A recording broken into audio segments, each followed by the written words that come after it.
It's true. Colorado is known as a football school, and for good reason. Since the Big 12 came into existence in 1996, the Buffs have won the Big 12 North 4 times and the conference championship once. And it may have been 17 years ago, but football did bring in a national championship.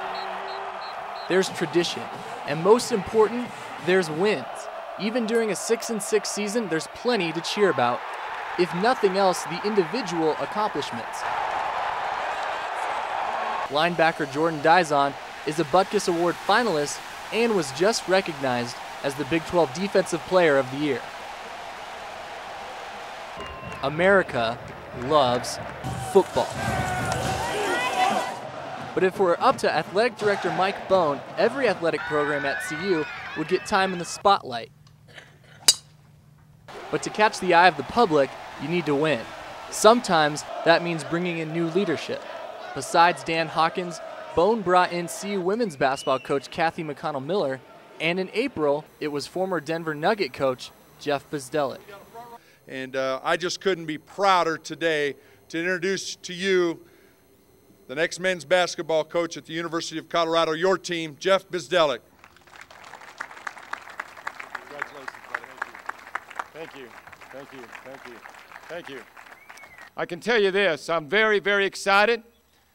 To me, it's a privilege to represent the University of Colorado. Okay, excitement is good, but didn't we just talk about this being a football school? Well, our whole mission here is not to be a football school or basketball school or a chemistry school or a journalism school. We want this thing to be a magical experience, okay? And that takes the football coach helping out journalism. You know, that takes the football coach helping out basketball. That takes basketball helping out business. And I think when you get everybody working on the same page, you have those magical things happening. But basketball is lacking the crowd support. So what do you do when spinning tuba players isn't enough to bring in the students? We've just got to work hard. We've got to reach out and grab them, and they do a great job of supporting the football program. And you have to remember, just last season, not this current year we just finished, just last year, we had over 8,000 every game for the conference, and it was ruckus, and the students were the heartbeat of the program. It was awesome. So we're obviously going to look to build upon that. If he can get a product out there on the court that students and fans want to see, hopefully that can change. And I think he's going about it the right ways, at least what he's saying, with a hard work ethic, and get these players to come out and play hard for 40 minutes, and it'll be good. I think we can get more people to come out and see CU athletics and see how good we play. Well, it's a good thing Bzdelik knows how to win. I love challenges. I love the ultimate challenges. I mean, we could start here with the Denver Nuggets. I probably got the job because nobody else wanted it when they was out there, because I knew what they were trying to do in terms of rebuilding their franchise. And then what we did was we had the 6th best improvement of all time. No one really wanted to undertake that task, and yet we went from 17 wins to 43 wins in a year and went to the playoffs for the first time in a decade. No one really thought that possible. But let's not also forget what Bzdelik has done on the college level, as he finds his new home at the Coors Event Center. Bzdelik was 50-16 in his 2 seasons at the Air Force Academy, but uses more than his resume to show his players what it takes to win. He's just a fierce competitor, you know, his eagerness to be successful in the basketball arena. And, you know, that's something that I've always wanted to do, just be successful. He's the best in the business, you know, he's just as good as any coach out there. He knows his stuff, and everybody respects him, and he's willing to play hard for him and play hard for each other. But there's also just the task of change, on and off the court.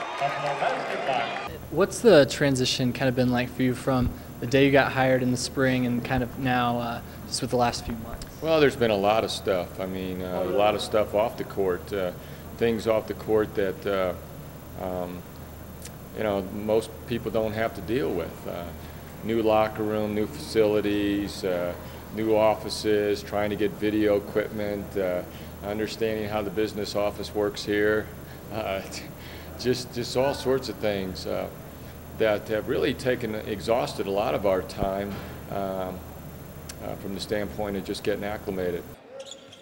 The Buffs have only played 5 games under Bzdelik, but it seems his system and mindset are already sinking in. This basketball team has to get better on a daily basis. We got to get better every day in every possession. All I want to do is get better every day. That's all I want to do. You know, I'm always geared up for a game. I don't care who we play. Personally, I get excited, and we take every game very seriously. We hit the boards, do all the little things right, and make sure we prepare. And, you play like you practice. Inheriting a team picked to finish last in the Big 12 will be a challenge. And the basketball team may never be as popular as the football team, but if Buzz-Delic's track record speaks to anything, it means there'll be a lot more streamers shot off in Boulder. David Billingsley, CU TV.